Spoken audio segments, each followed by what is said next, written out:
my interest is in working with early trauma and complex trauma. And you put this together, you linked complex trauma with this neurodivergent model. And I wonder if you could just speak a little bit. I'm sure most people probably don't know much about it or about the link. So could you share a little bit more about what you were putting together? Yes. So I've been doing sort of some personal research on it. And a lot of this is coming out of the community of autistic adults. And one of the articles they recently published was connecting autism with comorbid conditions, and how the majority of women were being diagnosed with depression, anxiety, and trauma, and before they were receiving autism diagnoses. And so that's like a big red flag right there, that something's being missed. And when you look at it, there's so many overlaps with the behavior, the sensory overstimulation, the activation of the nervous system, impulse control. So all of these things really overlap. And if you can treat both, if you can look at it like a whole instead of trying to treat just the trauma or just the autism, then you can really start to actually help this person a lot better. He has autism, and he came in with an assistant who had a very strong behavioral approach. And not that everything about a behavioral approach is incorrect, but she was new to working with this child, and she was sort of just defining him by his diagnosis and what she thought his behaviors would be. And so it's still very much alive to kind of use these sort of old school ways of looking at diagnoses like autism. But at the same time, there's communities like the autistic community that's kind of stepping in and saying that didn't help them. That when, especially adults, autistic adults are now speaking up and saying, as children, these approaches didn't help us. In fact, some behavioral approaches can be very isolating. And this is where I really think it connects to complex trauma. Secondary gaslighting: how to undo someone's recovery process. When taken as a general approach to treatment without addressing the experience and humanity of the individual, it can also be perceived as an instrument of devaluation.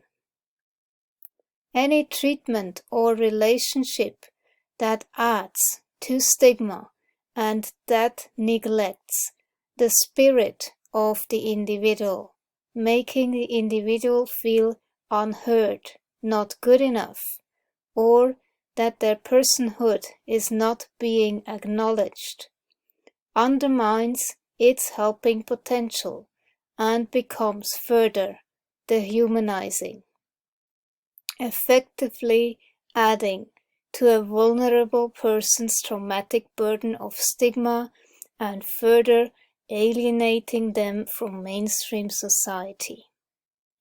Doing harm does not always involve negligence or overt abuse, and can come in subtle forms. Balancing any approach with authentic listening and acknowledging, letting the person's uniqueness and experience inform use of self, can circumvent the risk of doing violence to their humanity. It doesn't take an expert to listen therapeutically. In fact, expertise can make listening seem unnecessary as if our extensive knowledge has already categorized everything in terms of predetermined categories. The business of being an expert can make listening seem like a time-consuming luxury. This is an unfortunate perception, because authentic, open-minded listening is the most important tool of stigma control. Quote by Gordon Gates. Simply listen and don't invalidate. Make a client feel welcome, from human to human. It's not about trying to fit a square peg into a round hole. So do not look at your clients through the lens of your modality you are trained in. Listen and don't act in a dismissive way. Gaslighting can happen so quickly. Secondary and tertiary gaslighting are more subtle and insidious and not always deliberate. This is when people close to you or your situation, other than the abuser themselves, knowingly or unwittingly, further invalidate your perception of reality and try to convince you that the abuse is not really happening to you. Some clients just need an open ear and have validation and understanding above all else. So imagine you go to a therapist, expect to get some help as a client, you go to lengths to explain how you struggle with something. You may share your solutions. And it is your very own experience. You really experience it that way. But then your therapist gives you the impression that you are imagining this, maybe even tells you that your experience did not happen in the way you have said it happened. Your therapist does not seem to believe you, or does not understand why you experience it that way, because they are missing a piece of who you are. All of this is kind of gaslighting or invalidation. Patronizing you, not seeing you.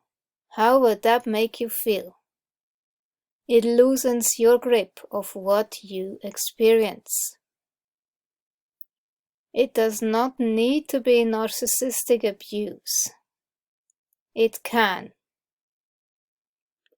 Richard Grannon explaining tertiary gaslighting. There is a great video on YouTube and I will put the link in the description.